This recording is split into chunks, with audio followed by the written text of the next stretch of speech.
wielu widzów czuje się osamotnionych. Nawet wprost mówi, że świat się kończy, że gdzie my idziemy, że... Przestańmy myśleć o nas jako osoba, które są zdane tylko na siebie. Proście, a będzie wam dane. Dookoła nas są dziesiątki czy setki ludzi, którzy są życzliwi, którzy chcą nam pomóc. Zniknęły umowy z pracownikami, zniknęły umowy z dostawcami, odbiorcami itd., itd. Ilu znasz ludzi, którzy nie wrócili z delegacji?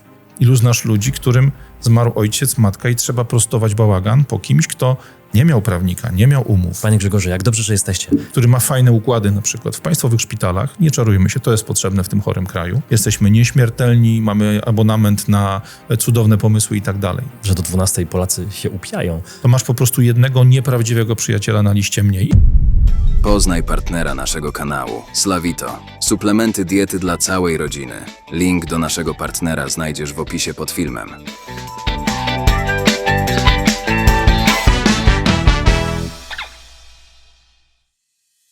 Gościem dzisiejszego odcinka jest Radek Pogoda. Zawodowo konsultant i trener szefów sprzedaży oraz sprzedawców. Z zamiłowania komentator rzeczywistości, która kręci się wokół nas coraz szybciej i w coraz mniej racjonalnym kierunku. Jeśli szukasz informacji o geopolityce, gospodarce, sprawach regionu i świata, znajdziesz je na kanale Radka. Cześć, z tej strony Grzegorz Kusz, witaj na kanale. Dziś moim gościem jest Radek Pogoda. Cześć Grzegorzu, witajcie wszyscy. Radku, o czym dzisiaj będziemy rozmawiać? Ktoś by mógł powiedzieć, że już o wszystkim powiedzieliśmy, ale ostatnio pamiętam, jak oglądałem, bardziej słuchałem twojego nagrania, powiedziałeś, że ty masz chyba 500 czy 400 tematów zapisanych, że tak dużo się dzieje, że to jeszcze wszystko przyspiesza. 1500. 1500. A, to źle usłyszałem, to nie 500, 1500, więc tych tematów faktycznie jest dużo. Dziś chciałbym poruszyć jeden, nie geopolityczny, nie taki daleki, że rozmawiamy o Brukseli, czy jeszcze dalej o wyborach w Stanach, bo często może nam się wydawać, że to nas nie dotyczy, przynajmniej na tym pierwszym kontakcie. Chciałbym porozmawiać o czymś może ważniejszym, czyli ja często dostaję takie pytania, wiadomości, telefony, ludzie mnie spotykają na ulicy. Ostatnio w Warszawie taksówkarz podbiegł, świetny.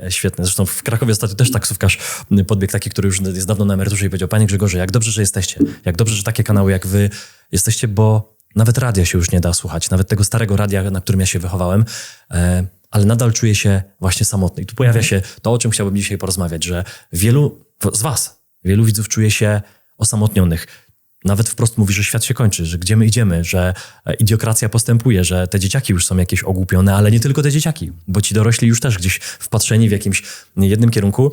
I o tym chciałbym dzisiaj porozmawiać. Radku, jakie są rozwiązania na to, że właśnie, że my nagrywamy, mówimy o tych sprawach i one są ciężkie, żeby to strawić, szczególnie na początek dnia, jadąc do pracy. I na trzeźwo.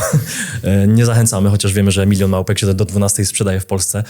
Wczoraj widziałem na stacji, jak tankowałem i mi się to znowu przypomniało, że do 12 Polacy się upijają, idąc do pracy. No ale wracam do tego mojego tematu. I o czym dzisiaj będziemy rozmawiać, Radko? Może odbiję to, ja wiem, ale tak odbiję w twoim kierunku. Znaczy, to jest taki mój termin techniczny o nazwie ogólnej Dream Team. Jeśli ktoś pamięta czasy Chicago Bulls, Michaela Jordana, tych wszystkich Scottie Pippenów i innych Rodmana, tak dalej, Rodmana, to pamięta, że było coś takiego jak Dream Team, czyli taka drużyna marzeń. Tak. Oczywiście nie będziemy mówili o NBA, ani nie będziemy mówili o koszykówce, czy w ogóle, mówiąc szczerze, naprawdę nie będziemy mówili o sporcie, ale ja bym chciał, żebyśmy my, patrząc na nasze życie, to prywatne, to zawodowe, niezależnie od tego, czy macie firmę, czy jesteście pracownikiem jakiejś firmy, żebyśmy my wszyscy patrzyli na nasze życie, na nasze otoczenie trochę w kategorii takiego członka zespołu. Bardzo często to, co ty powiedziałeś o tym panu taksówkarzu, ja mam takie rzeczy na co dzień. Jak spotykam się z ludźmi, czy to właśnie gdzieś ktoś mnie zaczepi, no bo ta gęba już gdzieś tam zaczęła być rozpoznawalna, czy wręcz u moich klientów, to mam sytuację, w której mówią: słuchaj, 17 lat prowadzę ten biznes, poradziłem sobie z Balcerowiczem, poradziłem sobie z PSL-em przy władzy, poradziłem sobie z SLD. Nie wiem, inni sobie musieli radzić z PiS-em, inni musieli sobie radzić z PO, no bo byli nie z właściwego obozu. Kurde, ale nigdy nie było tak ciężko, jak jest dzisiaj. Nigdy nie było tylu przepisów nawarstwionych od jednej władzy do drugiej, od drugiej do pierwszej. Nigdy nie miałem naraz 2 strzałów, jak to przy boksie. Dostałem lewym hakiem prosto w wątrobę od Morawieckiego, bo wprowadził mi składkę zdrowotną, czyli de facto 9% dodatkowego podatku. Do tego dopierdzielił mi jeszcze podwyższone stawki minimalne pracy moich pracowników. Do tego podniósł cenę energii, a teraz przychodzi Tusk i wali mnie hakiem na szczękę. Cenami tego, cenami śmego. Pokazuje mi, że za chwilę mi jeszcze, mimo tego, że jesteśmy w boksie, to za chwilę przywali mi z kolana nieeleganckim zagraniem w postaci Zielonego Ładu. Co ja mam robić? Ja nie wiem, jak mam funkcjonować. I tu się pojawia potrzeba Dream Teamu. Jeżeli jesteś bokserem w ringu, jeśli jesteś piłkarzem na boisku, jeśli jesteś biegaczem, który na przykład biegnie maraton, to my jako widzowie, patrząc na ciebie, widzimy ciebie, sportowca, tego jednego człowieka, który ma taką klatę, takie nogi albo takie ego. Tymczasem za tym człowiekiem stoją tłumy ludzi. Jest ktoś, kto ciebie przygotowywał do tego występu. Ty biegniesz sam, musisz wykonać pewną pracę, ale po dobiegnięciu na metę jest ktoś, kto się tobą zajmuje po tym wysiłku. I teraz patrzmy na to na przykładzie naszego życia. Jak zaczynałem swoją działalność gospodarczą w roku 2001, wystarczyła mi księgowa, która mnie kosztowała 150 zł i 2,5-godzinna rozmowa z nią. Panie Radku, tu pan ma książkę przychodów i rozchodów. Wszystkie kwitki pan mi przynosi w zębach raz w tygodniu, żeby się nie gromadziły na koniec miesiąca. Jak będzie coś do zapłaty tego śmego czy owego, tutaj ZUS stały, tutaj coś innego. Ja się nauczyłem prowadzenia jednoosobowej działalności w 2,5 godziny. Proste, pamiętam. Też płaciłem 150. Jeszcze miałem jeden luksus. Ja miałem tak dobrą księgową, jeśli chodzi o zasady. To była zimna baba, taki zimny chów ze mną stosowała. Ona mnie nie głaskała po plecach, ona jak mnie nie waliła w plecy, to ja byłem szczęśliwy, ale ona nauczyła mnie paru rzeczy. Na przykład, że jak po raz pierwszy prowadzę biznes, jestem nauczony życia jako etatowiec, to żebym nie myślał sobie na przykład, że pieniądze, które wpływają z fakturą, to są moje pieniądze. Ona mi powiedziała, zrób sobie 4 konta. Odkładaj od razu całe 22%, wtedy jeszcze 22, bo przecież do 23 tylko na 3 lata nam podnieśli, nie? Tak. No, do dzisiaj trzeba. Ona mówi, te 22% odkładaj sobie od razu na koncie o nazwie VAT, od razu odłóż sobie kasę na ZUS, od razu odłóż sobie 19 na dochodowy. To, co ci zostanie po wszystkim, to jest kasa, którą możesz dysponować. Ktoś może powiedzieć, ty debilu, po co ci to, po co ci 3 rachunki, czy tam subkonta, ale dla mnie to była nauka tego zarządzania pieniędzmi firmowymi. Dzisiaj to już nie wystarczy. Bo my dzisiaj mamy przepis, który sprawia, że tobie się wydaje, że złożyłeś dokumenty we właściwy sposób. Po 4 latach i 8 miesiącach przychodzi do ciebie ktoś i mówi ci, że 5 lat temu zrobiłeś błąd. Zaczynają cię szarpać za plecy. To, co ja bym chciał dzisiaj przekazać. Przestańmy myśleć o nas jako pojedynczym specjaliście, który pracuje na etacie, jako osobie, która na przykład siedzi w domu, wychowuje dzieci, jako matka, jako przedsiębiorca, który ma jednoosobową działalność albo prowadzi większą firmę. Przestańmy myśleć o nas jako osoba, które są zdane tylko na siebie. Zacznijmy budować Dream Team, zacznijmy budować wokół siebie zespół ludzi, którzy tak jak masażysta przed zawodami i po zawodach pomaga biegaczowi, tak nam pomogą się przygotować do transakcji i tą transakcję rozliczyć. To jest coś, co moim zdaniem jest bardzo, bardzo wartościowe i mało kto to robi. No to 2 krótkie historie dosłownie z kilku dni do tyłu. Pierwsza, wracałem do domu wieczorem z rynku i wsiadłem do taksówki. Wsiadłem do taksówki, podjeżdżam pod dom, pan zapala światełko, ja płacę, on wydaje mi resztę, odwraca się i mówi, pan Grzegorz? I zaczynamy rozmawiać. Okazuje się, że... Cześć, pytam, taksometr dalej bił, czy jest zatrzymany? już było zapłacone. Okej, dobra. Kuba, bo tak ma na imię. Okazało się, że jeździł na międzynarodówce, w ogóle nie spał. Na tirach? Na jakichś busach. I powiedział, że najdłuższa trasa gdzieś tam z Irlandii chyba do Rumunii, gdzieś tam 4000, chyba tak dobrze pamiętam, kilometrów. Powiedział, że po prostu spania nie było. Że tylko na promie. Że dzwonili po prostu dzwonili, żeby jak najszybciej. On powiedział, że nie kasa się nie zgadzała. Kasa była, tylko nie było życia, nie było zdrowia, było niebezpieczeństwo, żeby się po prostu człowiek zabił. Więc on zrezygnował i dzisiaj jeździ spokojnie na taksówkach i jest różnie. To tak powiedział dyplomatycznie jeszcze. Więc ja mówię, Kuba, no to ja wpisuję. To jest twój numer telefonu, z którego dzwoniłeś. Wpisuję go. Kuba, on mówi, ja cię oglądam, ale super, że to mówi, ręce mi się trzęsą. A mówię, stary, jesteś takim samym chłopakiem jak ja. Też kombinujesz codziennie, wstajesz, starasz się i chcesz coś robić. Więc pomyślałem sobie, że taki Kuba, jako taksówkarz, jako Polak, jako ktoś, kto chce zarabiać, jako ktoś, kto przyjął ode mnie z chęcią gotówkę, może być w moim Dream Teamie, żeby mnie po prostu wwozić w chwilach, gdzie ja tego potrzebuję. Wpisałem od razu jego numer telefonu, Kuba, taksi, nie pamiętam dokładnie jak to wpisałem, ale wiem, że tak to patrz dalej. Więc to jest jeden przykład. Czy w tym kierunku mamy iść? Kuba, jeśli jeździł na busach, Tak. to jak będziesz potrzebował przeprowadzić studio z miejsca na miejsce, to na pewno zna kogoś, kto ma busa z windą. Oczywiście. Tą windę potrafi obsłużyć. Tak. Kuba zna ludzi, którzy potrafią podstawić ci na lotnisko 9-osobowego busa, żeby zabrać ekipę twoich gości. Tak. To jest to, o czym ja myślę. Wyznaczmy sobie, ja mam taką listę ludzi, powiedzmy, która jest moim zdaniem minimum, ale można ją rozszerzać do dowolnego poziomu. I znowu, nie ma znaczenia, czy mówimy o firmie, czy mówimy o osobie fizycznej. Prosty przykład. Mówi się, że mam prawnika. Mamy teraz klienta, bardzo fajna firma w Wielkopolsce, firma szykowana do sprzedaży, bo właściciele mają jakiś inny pomysł na biznes. Firmę, którą ponad 20 lat prowadzili, chcą sprzedać. Jest chętny kupujący, jest chętna firma, która chciałaby to od nich odkupić, wielki potentat krajowy. Rozmawiamy w listopadzie zeszłego roku, zadzwonili do mnie, są widzami mojego kanału. Panie Radku, pan przyjedzie, bo pan tak mądrze myśli, pomoże nam pan to przeprowadzić, no bo dla nas to jest nowość, a pan tych sprzedaży firm już robił kilka, sukcesji kilka, potrafi pan się w tym poruszać. Zadaję proste pytanie, czy macie księgową? Mamy. Czy ta księgowa potrafi wam przeprowadzić operacje na poziomie podatkowym i księgowym przy sprzedaży przedsiębiorstwa? No nie bardzo. No dobra, czyli nie mamy księgowego. Czy macie prawnika? Mamy, tu kuzyn jest prawnikiem. Co on wam robi? No ściąga należności od klientów, jak nie płacą, pisze umowy, jak trzeba czasami pójść do PIP-u, czy pokłócić się z kimś i tak dalej, z jakimś dostawcą nierzetelnym, to napisze nam jakiś pozew, ale już do sądu to chodzi inny adwokat. I ja zadaję pytanie, czy macie prawnika, który zrobi wam stronę podatkową tej transakcji? Nie mamy. Czy macie kogoś, kto was jako właścicieli, ludzi, którzy za chwilę dostaną 10,5 miliona złotych do ręki ze sprzedaży przedsiębiorstwa, który ułoży wam strukturę podatkową waszą prywatną? No nie mamy. Czy macie kogoś, kto wam zabezpieczy interesy wasze przed przyszłymi, jak na przykład roszczeniami waszych dzisiejszych pracowników? No nie mamy.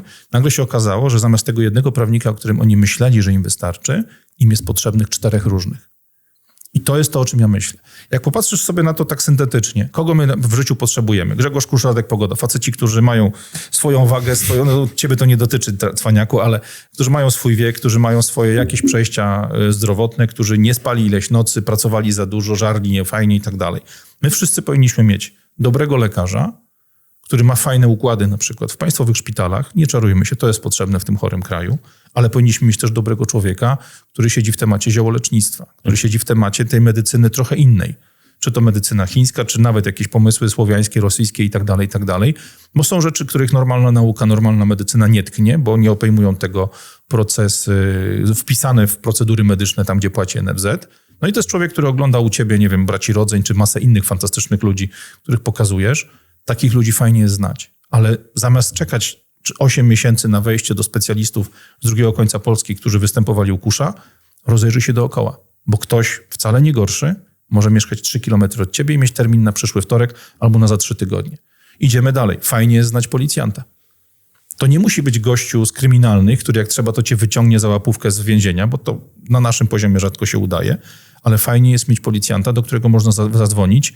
Na zasadzie ty, słuchaj, zaskoczyli mnie w nocy wyskakując za krzaków i się zgodziłem na coś tam. Co ja mam zrobić? Człowiek, który siedzi w tych procedurach, który jest ci życzliwy, powie ci, wiesz co, olej to nic nie zyskasz, albo powie ci, jednak wiesz co, spróbuj. Bo zachowałeś się w stresie, to tak, siak i tak dalej. Miałem stłuczkę, miałem wypadek, powiedziałem coś, napisałem coś, podpisałem coś facetowi. Miejcie do kogo zadzwonić, jeśli chodzi o policjanta. Prawników już omówiliśmy. Dołóżmy do tego jeszcze prawnika, który na przykład w momencie, kiedy źle się dzieje w waszym związku, zanim przyjdzie pozew od żony, zanim przyjdzie pozew od męża, będzie w stanie usiąść z tobą przy kawie, zapłacisz mu 200 zł za usługę i on ci powie, słuchaj Kasia, słuchaj Marian, jeżeli się spieprzy sytuacja z twoim mężem, z twoją żoną, to już dzisiaj się na to przygotuj. Zastanów się, co chcesz z majątku, zastanów się, co chcesz od dzieciaków, albo jeszcze wcześniej, kiedy z tą Kasią czy z tym Marianem zaczyna ci się doskonale układać, jesteście narzeczeństwem, czy jesteście parą, zastanów się, czy jak przyjdzie do rozmowy o małżeństwie, czy nie chcesz położyć na stole intercyzy. Ja pamiętam do dzisiaj rozmowę z moją żoną, choć to był data, wybacz, muszę sprawdzić datę, 2002 rok. Tak, ona nie wybaczy. Na obroży mam zapisaną dane właściciela i datę szczepienia, przepraszam. Masz tam chip? Nie, mam datę ślubu, żeby nie zapomnieć rocznicy. Przydał się parę razy.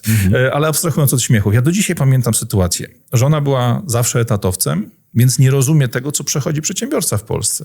Że mi klient potrafi nie zapłacić faktury na 40 000. A ja muszę z niezapłaconej faktury zapłacić podatki i tak dalej. Więc ja zaproponowałem, słuchaj Słońce, będziemy za chwilę małżeństwem, podpiszmy intercyzę, bo jak coś się spieprzy w mojej działalności gospodarczej, żeby nagle się nie okazało, że ktoś wejdzie na twoją pensję, że będzie nam zabierał ostatnie pieniądze, które zostaną do przeżycia, zanim wyciągnę kasę od klienta. Usłyszałem wtedy takim zimnym głosem, w mojej rodzinie nie ma takich tradycji. No i parę tygodni po ślubie już tego żałowała, bo mój klient faktycznie nie zapłacił tylko nie 40, a 90 000 złotych za usługę. Więc rozmawiajmy o rzeczach w sposób rzeczowy, ale żeby rozmawiać o intercyzie przed ślubem, kiedy się kochacie na zabój, rozmowa między tobą i mną, gdybyśmy byli parą, a ja mam większe cycki niż mam, byłaby trudna. Ale taka rozmowa przeprowadzona przy naszym wspólnym znajomym prawniku rodzinnym, który wyjaśni działalność, ryzyka, problemy, choroba, dziedziczenie długów, dziedziczenie majątku i tak dalej. Jeżeli to przeprowadzicie normalnie, taka rozmowa ma sens. No idąc dalej, fajnie jest znać kogoś, kto siedzi w temacie leków, tak? Nie jest lekarzem, ale kto na przykład, nie wiem, siedział w aptece, pracował w aptece, jest farmaceutą albo zajmuje się właśnie jakimiś lekami nietradycyjnymi. Fajnie jest znać kogoś od telefonów komórkowych, od internetów, od innych rzeczy. Świetnie jest mieć swojego człowieka od IT. Ja nieraz brałem gościa od siebie, na przykład od któregoś z moich klientów, jak widziałem, że ktoś jest wybitny w te klocki, żeby przyszedł mi coś zrobić w domu, płacąc mu normalną fakturę za usługę. Pamiętam do dzisiaj pierwsze mieszkanie wynajmowane przez nas w Warszawie. Mówię, kurde, dziadowsko mi działa internet, mimo tego, że mam świetny sygnał. Dopóki jestem na kablu, jest świetnie, jak jestem na Wi-Fi, to jest dramat. Chłop przyszedł, włączył jakąś magiczną skrzynkę, mówi, ty nie dziw się, tu są 74 sieci internetowe, bo ten budynek ma tyle mieszkań. Wystarczyło, że im powiedział, zmień po prostu ustawienia na modemie z 2.4 sieci MHz na sieć 5.0 i nagle się okazało, że mój internet Wi-Fi zaczął działać. Czy ja bym do tej informacji doszedł? Może, po tygodniach albo godzinach szukania w internecie. Zapłaciłem fachowcowi 150 zł, postawiłem mu kawę, przyszedł, zdiagnozował, po 20 minutach ja miałem działający internet. I tak możemy iść w dół. Ludzi, mechanika od samochodów, człowieka, który nam pomoże samochód kupić lub sprzedać, człowieka, który nam pomoże kupić, wynająć lub sprzedać mieszkanie, człowieka, który się zna na przepisach związanych z kwestią naszych praw konsumenckich i praw jako sprzedawcy. Stwórzmy sobie taki zespół ludzi, których nie potrzebujemy na co dzień, których nie musimy mieć na umowie czy na stałym etacie, ale ludzi, z którymi mamy za sobą 2 kawki, 1 obiad, z którymi mamy wspólną wycieczkę, którzy byli kumplami z liceum czy z innego miejsca. Spotkajmy się z nimi 2 razy, 3 razy, pogadajmy, czy są otwarci na taką sytuację, po to, żeby jak przyjdzie sytuacja podbramkowa, nie szukać nerwowo w Google kogoś, kto ma dobrą opinię, tylko móc zadzwonić do człowieka, który jest prawnikiem w jakiejś dziedzinie i powiedzieć mu, słuchaj, rozjechałem faceta, bo był pijany, potrzebuje adwokata. Słuchaj, ja jestem radcą prawnym, ja ci nie pomogę, ale jeżeli trzeba ci ratować życie, bo jesteś w tej chwili w kodeksie karnym, to ja ci dam adwokata, którego znam od lat, bo wiem, że walczy o takich ludzi jak ty w sądzie. Ja wiem, że to brzmi hardkorowo, ale codziennie w Polsce zdarzają się wypadki i sytuacja, w której wjeżdżacie komuś w tyłek, no tobie wjechano wczoraj, tak? Wczoraj, a propos sytuacji, o której wspominasz, tak, no zatrzymałem się, żeby przepuścić pana na przejściu dla pieszych, który zsiadł z rowera i chciał przechodzić. Finalnie w końcu nie przeszedł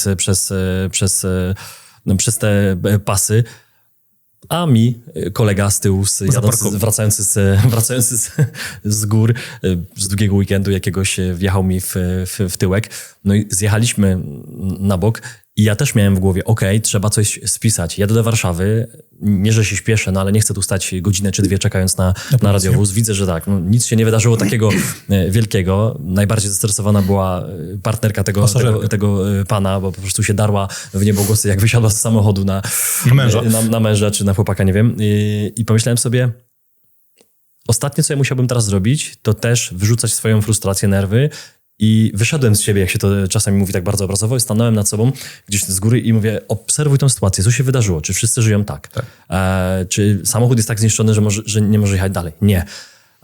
Czy możesz się teraz denerwować? Tak. Ale czy to sytuację poprawi? Nie. To co możesz zrobić? I zadałem sobie tych kilka pytań, dosłownie w te kilkanaście sekund. Oni byli zszokowani po kilku minutach, że ja z nimi normalnie rozmawiam, że ja podałem rękę, że poprosiłem o dowód. Wykonałem telefon właśnie do Dream Teamu, zadzwoniłem do Konrada. Konrad, bardzo ci dziękuję, bo pomyślałem sobie, po pierwsze, kto odbierze teraz w niedzielę wieczorem, kto mi szybko odpowie, bo wiem, że mam kartkę, mam długopis, ale nie mam czegoś takiego wydrukowanego, jakiegoś bloczka, żeby spisać po prostu ten protokół takiego zdarzenia. I zapytałem go wprost, co tam ma być.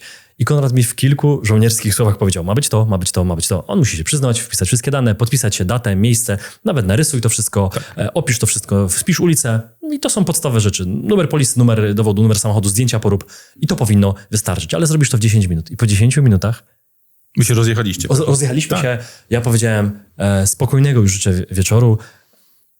Dobrze, że nikomu się nic nie stało, jedźcie spokojnie. I pojechałem. Myślę, że oni byli w szoku. Jakbym to nazwał, to co ja zrobiłem tam? Po pierwsze, wykorzystałem kontakt z Dream Teamu, bo mam w telefonie. Po drugie, myślę, że zrobiłem też coś ważniejszego.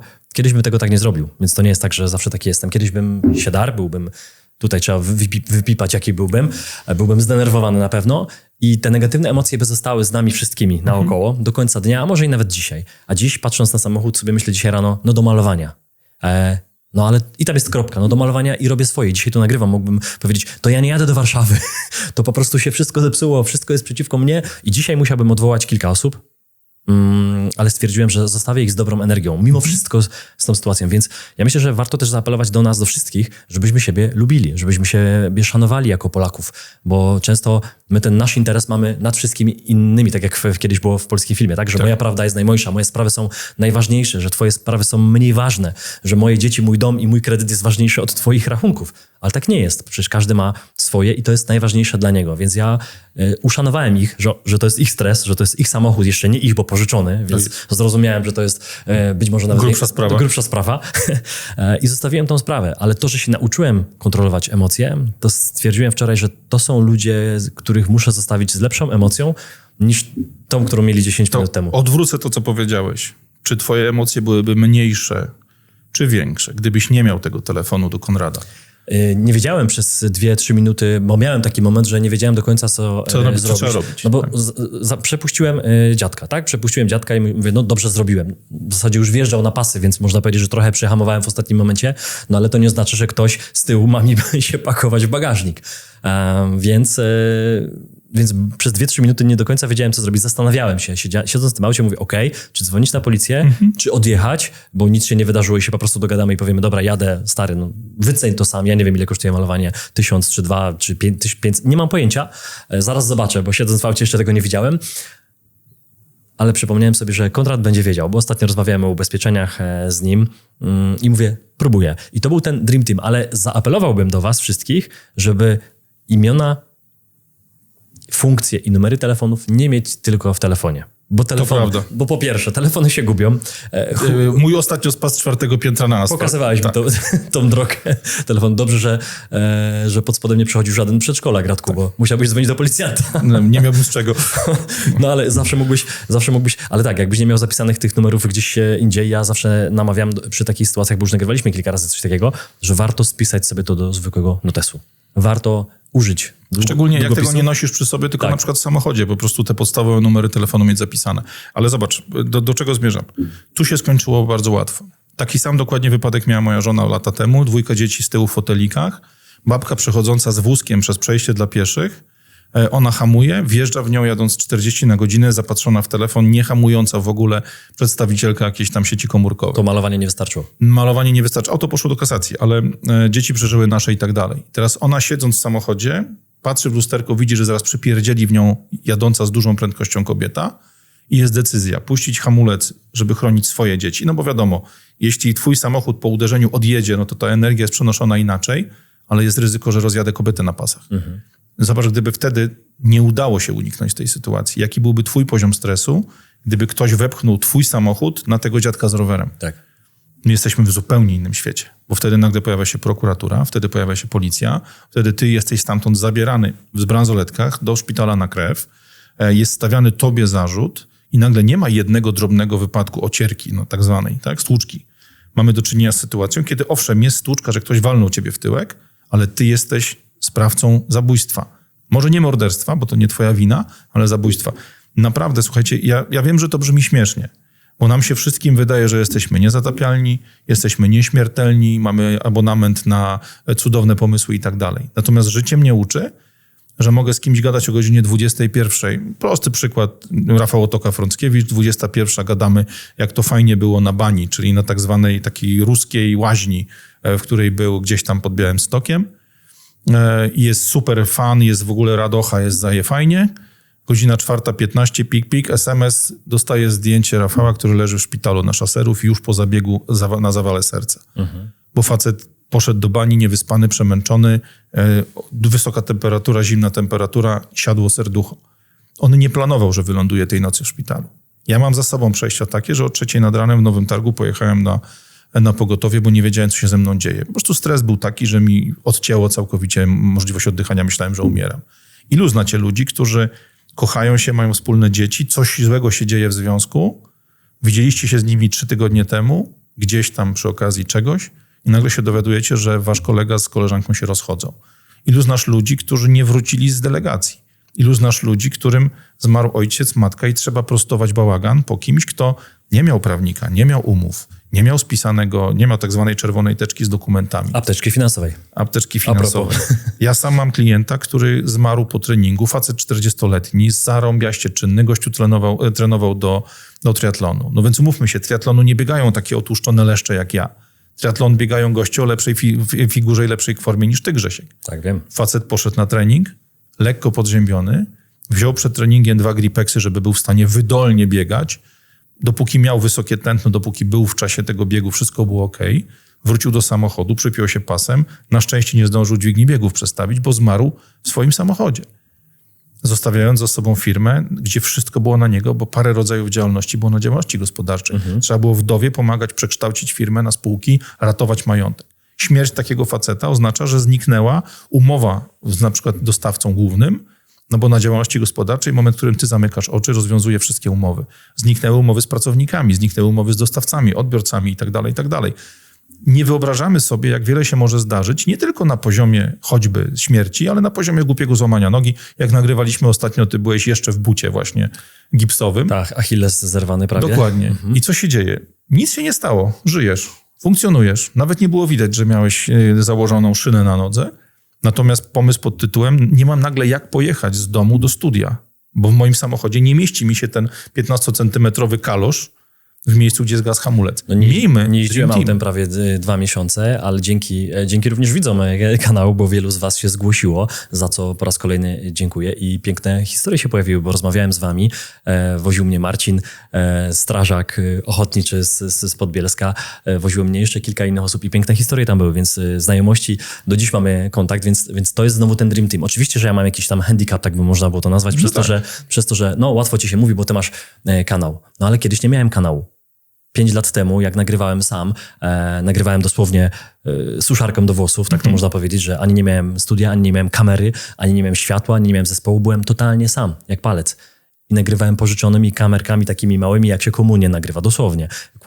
Kładłem tą kamerkę, którą się nagrywa komunię w samochodzie i na parkingu, żeby nie trzęsło, nagrywałem bez żadnego mikrofonu. I to były pierwsze odcinki. A pierwszy odcinek nagrywany jest iPhone'em z ręki, więc... Mało kto to wie, ja do dzisiaj nagrywam iPhone'em, tylko dźwięk mam porządny. Dokładnie tak, więc można by było powiedzieć, że ja mam łatwiej, ale kiedyś też miałem inaczej i zacząłem to wszystko wykorzystywać w takim dobrym kierunku. A propos tej czerwonej teczki, o której wspomniałeś, bo to jest temat dotyczący każdego z was, czyli finansów, waszego gospodarstwa domowego, czy waszej firmy. Apteczka finansowa, którą na kanale powoli promujemy, a będziemy jeszcze mocniej jesienią, ale już dzisiaj na stronie apteczkafinansowa.pl możecie faktycznie taki zestaw bardzo ważnych dokumentów sobie kupić i poukładać te sprawy finansowe. Mówi się, że zacznij kopać studnie, zanim jesteś spragniony.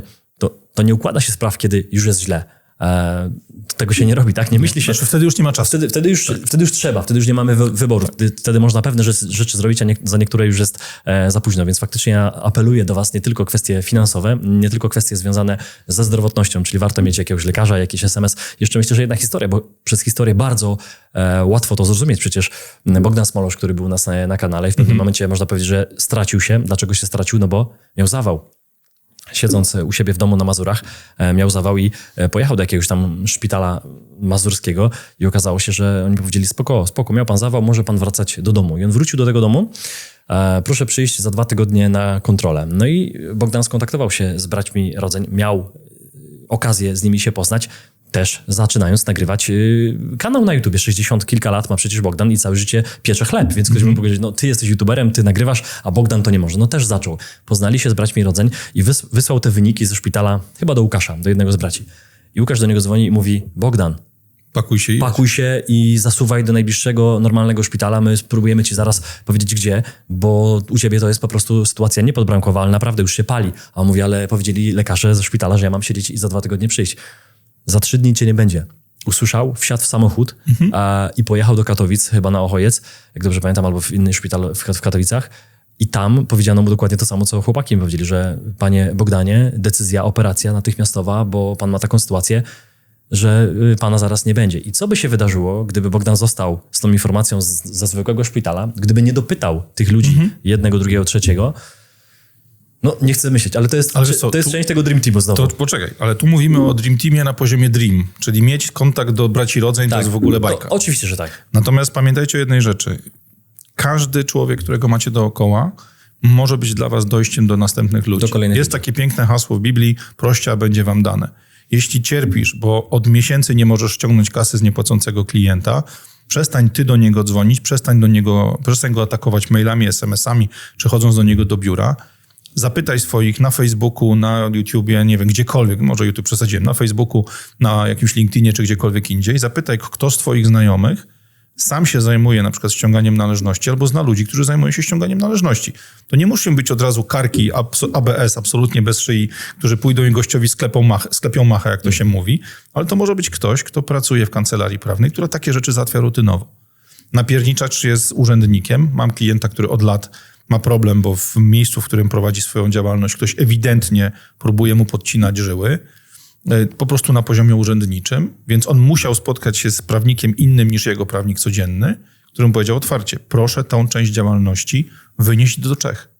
Bo polski urzędnik w tym zakresie, który panu jest potrzebny, nigdy nie da panu spokoju, bo cała ta działka, którą pan obsługuje, to jest teren działania 2 ogromnych niemieckich koncernów. Proszę nie robić tej działalności w Polsce. Ten fragment działalności proszę zrobić w Czechach.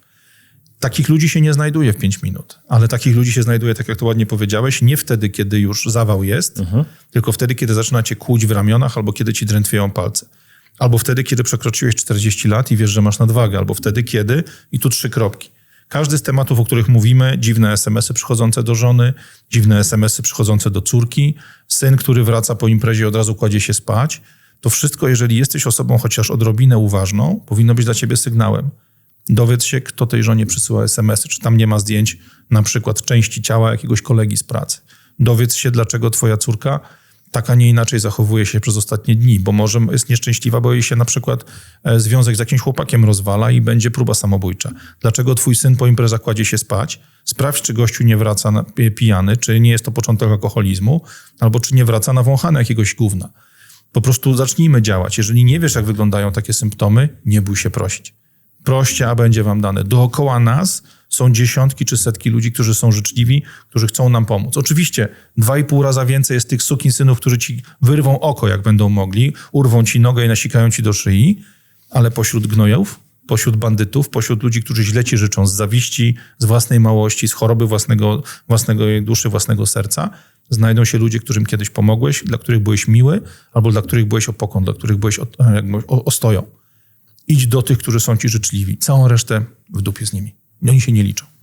Zbuduj sobie po prostu swój dream team. Finansowy, zdrowotny, prawny, szczególnie w sytuacji takiej, jaką mamy dzisiaj w Polsce, że coraz więcej przepisów, które nas dotyczą, to nie są przepisy z Warszawy.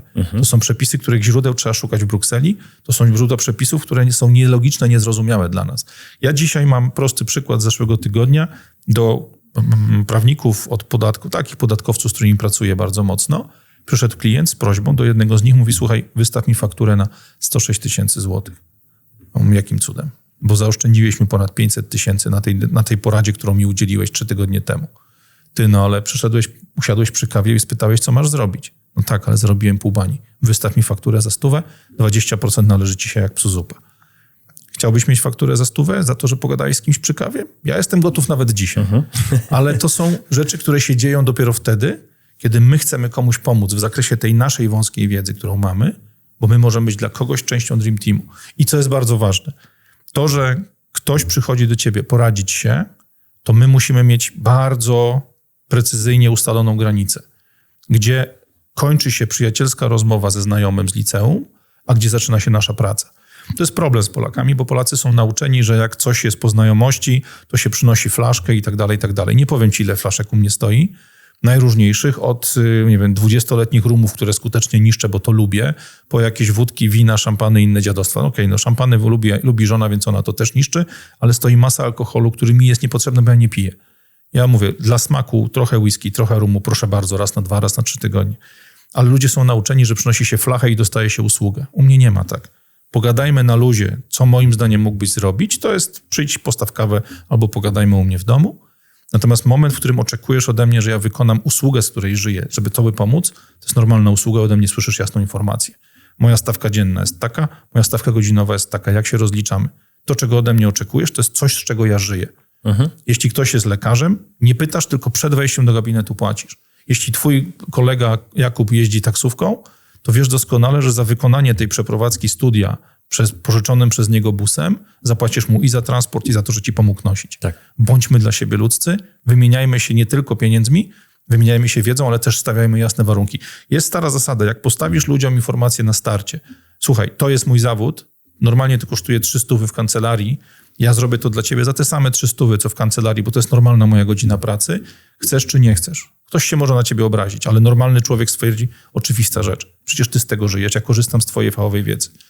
Także bądźmy normalni ze sobą, nawet jak ktoś jeden ci się obrazi, to masz po prostu jednego nieprawdziwego przyjaciela na liście mniej i zdejmujesz go z listy swojego Dream Teamu, albo ty znikasz z listy frajerów, którzy są przeznaczeni przez niego do skubania, żeby pomóc w jego problemach. Bądźmy po ludzku ze sobą. Szczególnie na początku biznesu, kiedy nasi znajomi zaczynają i my mówimy, to przyjdę do ciebie do restauracji, jaki dasz nam rabat, zrób nam cenę po znajomości. Ja myślę, że to w drugą stronę powinno działać, bo skoro zaczynamy dopiero biznes, wiemy jak jest na początku trudno, łapiemy klientów, rozkręcamy się, mamy masę tych wszystkich dokumentów do ogarnięcia, to właśnie pomóżmy tym ludziom, którzy zaczynają biznes. Obojętnie czy to jest restauracja, czy to jest kancelaria podatkowa, przyjdźmy i powiedzmy właśnie dlatego, że dzisiaj zaczynasz, ja chcę zostać twoim klientem, mogę te pieniądze, te 300 zł za godzinę zanieść tam do kancelarii, która już działa 20 lat i ma 5 oddziałów, ale mogę przyjść i dać to tobie, żebyś się rozwijał. I chcę zapłacić pełną stawkę. Ja tak robię i faktycznie... Pamiętasz, jak to ważne było w latach Dawidowych? Tak, pamiętam. Żeby swoim pomagać. Żeby, jeżeli masz te 30 zł dziennie na jakieś tam jedzenie, zamiast pójść do Biedry, do Żabki, do tych wielkich koncernów, które pamiętasz, że wtedy działały bez problemu i rosły im obroty, zanieśmy te 30 zł na pizzę czy na obiad domowy robiony przez panią Basię, która była sąsiadką mojej matki przez 15 lat. Albo do naszego znajomego, który ma stoisko z kebabami i właśnie mu głód zagląda w oczy i ruina. Myślmy o tym. Naprawdę, my możemy być częścią Dream Teamu innych ludzi. Zastanówmy się, jak możemy pomóc i nawet pokażmy ludziom informację. Słuchaj, nie jestem wielkim mistrzem świata, bo zajmuję się tylko elektryką, ale jeśli potrzebujesz komuś, żeby komuś, nie wiem, przed zakupem mieszkania zrobić jakby przegląd instalacji i tak dalej, albo żeby tobie podpowiedzieć, co masz naprawić w garażu u dziadka, zadzwoń do mnie, chętnie pomogę. Jak będzie trzeba, to ci po prostu wystawię fakturę, czy rozliczymy się za moją robotę, no bo to jest moja działalność.